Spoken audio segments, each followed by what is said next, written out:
Good morning, family. I hope everything's going well with you. Uh, let's just jump right into it. What did you think about the last episode that we did, The Fire That Reveals? I hope that you enjoyed that episode. It was an episode that was geared toward making you think, but at the same time, as always, teaching a moral or a lesson as a result.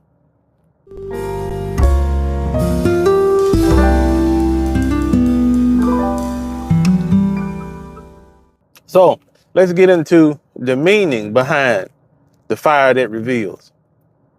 Let's start off by talking about the two main characters, Eli and his son, Micah. Eli is an elderly blacksmith, and he is beginning to teach his son the family business or the family trade. And so Eli is in the forge, and he begins by showing his son just as Micah described some dirty pieces of metal. And who would believe by the end of the story that those dirty pieces of metal were made into a beautiful ancient axe?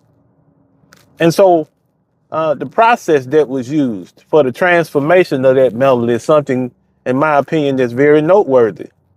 Because you'll notice that what Eli, how he starts off, is he begins to smelt the metal. He begins to apply intense heat to the steel. And he's doing that to break the metal down. And the funny thing happens as the heat is being applied, the metal is starting to melt. And as it reaches a certain temperature, then the impurities start to float to the top. Dark, nasty looking impurities float to the top. And then Eli, he takes a tool and he scrapes or skims the top of the metal to remove that dross that has collected at the top. And then he does that repeatedly until he's satisfied with the fact that the metal itself has been purified, right?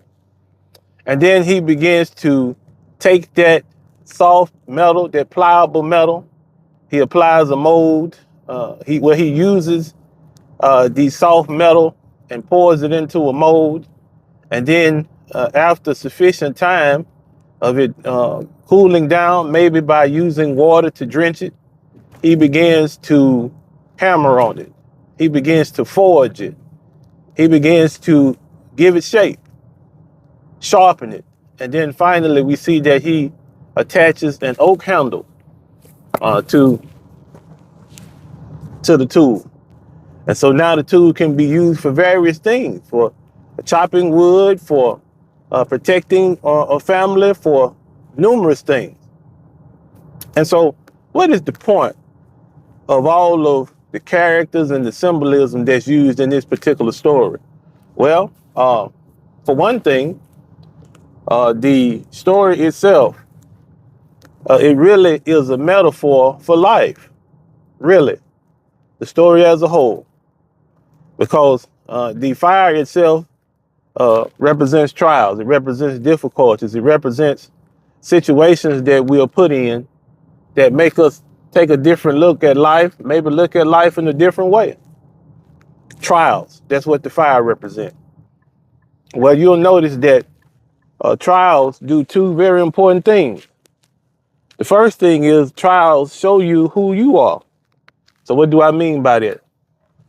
In the story itself, as Eli is applying intense heat to the steel, and the steel is beginning to break down, and the impurities are beginning to come to the top. From the outside, you would think, oh, well, that's steel. So it must be steel through and through. It must be pure and genuine throughout the whole integrity of it.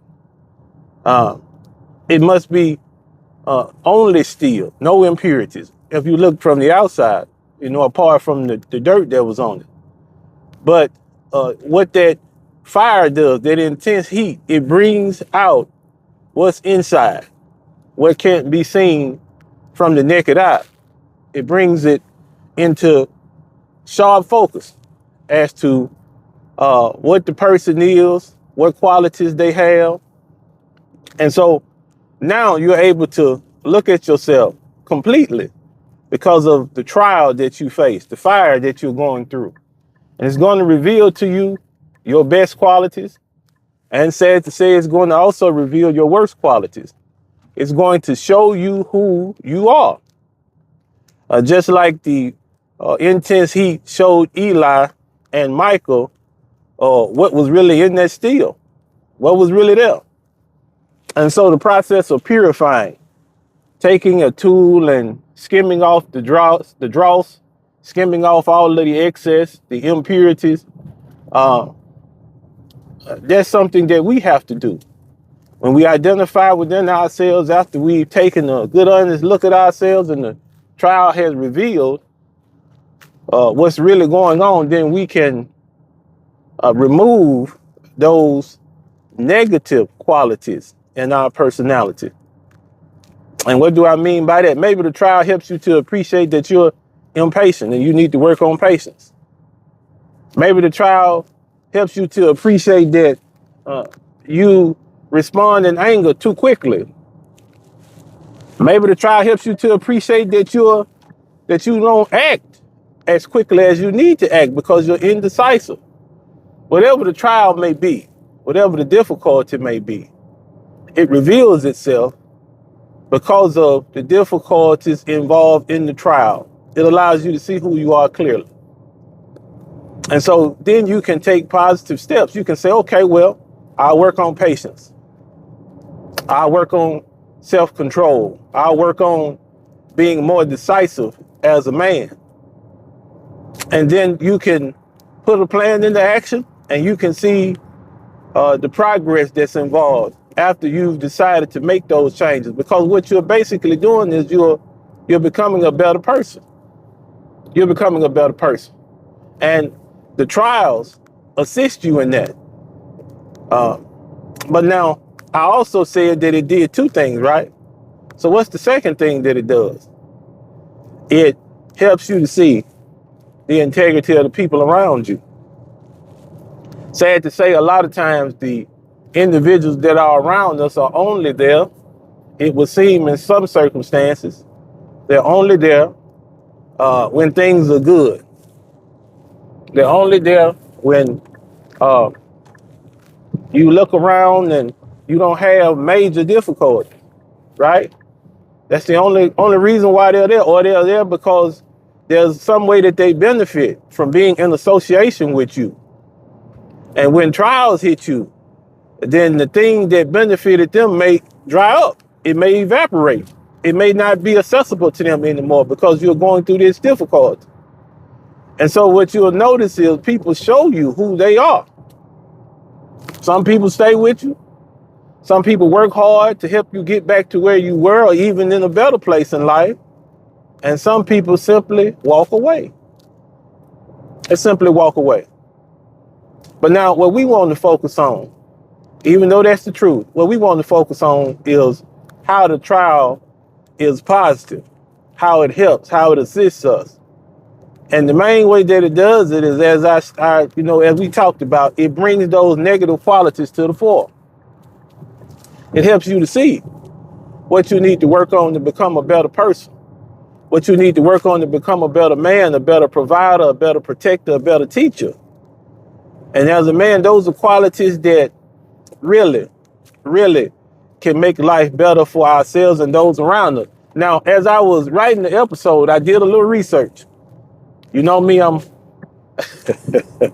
I'm one who loves to, investigate things and gather information. And I came to find out that what Eli was doing was a 3-step process. He was smelting, he was refining, he was forging.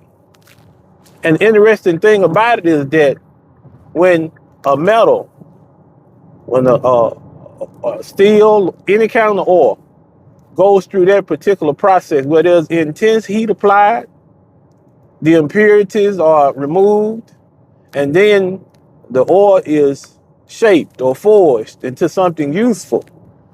with the proper care, those particular instruments or the things that are made can last for generations. Hundreds of years they can last. Or you've seen in museums the ability of these tools, even though they were made in ancient times, to endure. The ability of these tools to stick around even after the blacksmith, the forger itself may be gone, even after he may have passed away. The things that he made, the tools that he made, endure because of that process. Well, what does that have to do with our discussion? Well, actually, it has everything to do with our discussion. And let me tell you why.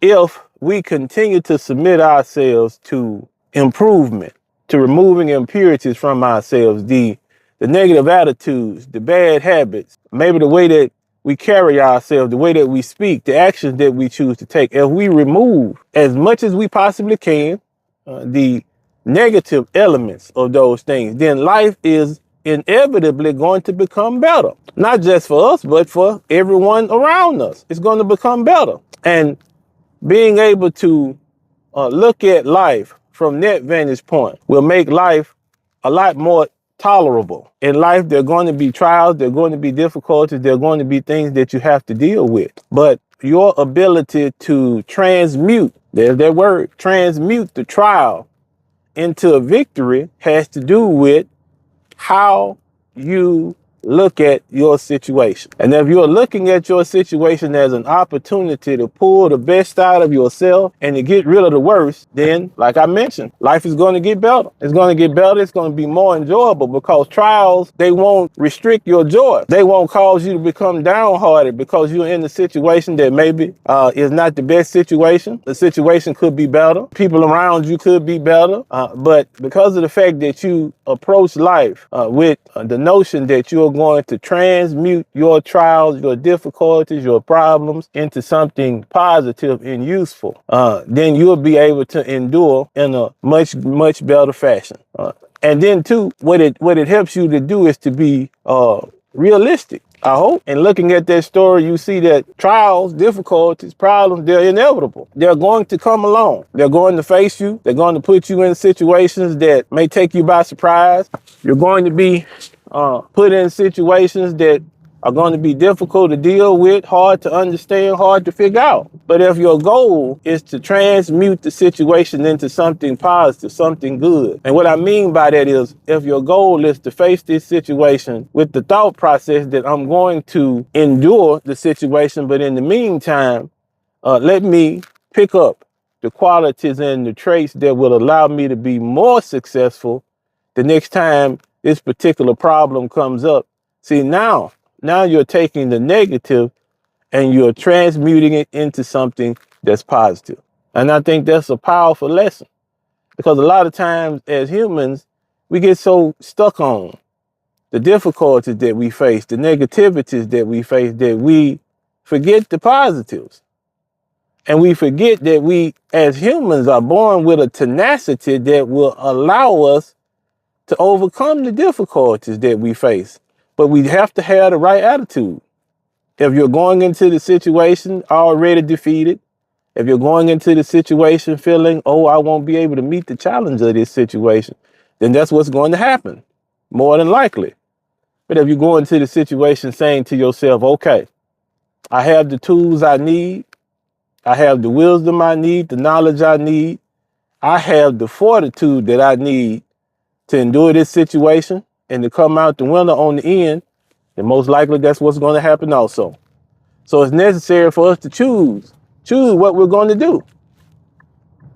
And so in showing his son that process, Eli was helping his son to come to the realization that character, what you stand on, what you believe in, what you put into practice, what you advise other individuals to do should be based on something solid, something durable, something that has been tested and found to be good. And see, that's what happened with the steel that they used to make the axe. It was tested, it was purified, and it was found to be good.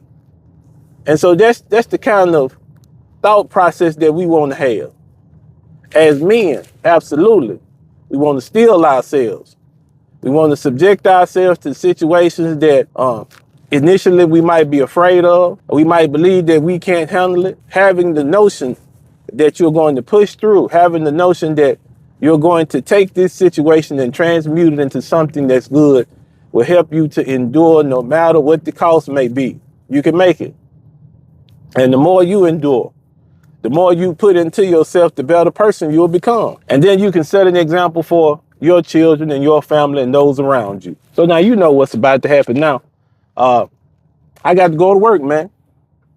But you know, I have always enjoyed the discussions that we have. And I hope that this particular discussion was enjoyable as well. And one thing, let me park and then I'll tell you. One thing I want to share with you all. So if you noticed, the inner work season has come to a conclusion. I'm very, very happy with the result. Very, very happy with the response. But it's come to a conclusion. And what I've decided to do is to simply present situations now. We have a new series that's called From Father to Son. And what it is you'll notice that the son, who will go by different names, different identities, and different ethnicities, I might mention, throughout the season, a son will come to his father with a difficulty that is addressed by the father's wisdom, his experience, his knowledge, and then the father will endeavor to correct his son in a loving way. He'll endeavor to share with his son things that he's come to learn and to know to be true. And hopefully the wisdom that the father shares with the son has a profound impact and that it helps him to deal with his difficulties. But not only that, it helps him to have a better life. So that's what this season is going to focus on, from father to son. And I hope that you all enjoy it. I hope that you do, really. So, you know how we end this, man. I hope the week goes wonderful for you. I hope that you're able to achieve all of the goals that you set. I know you can do it, and you do too. So I hope that things go well for you, man. You know I love you. Peace.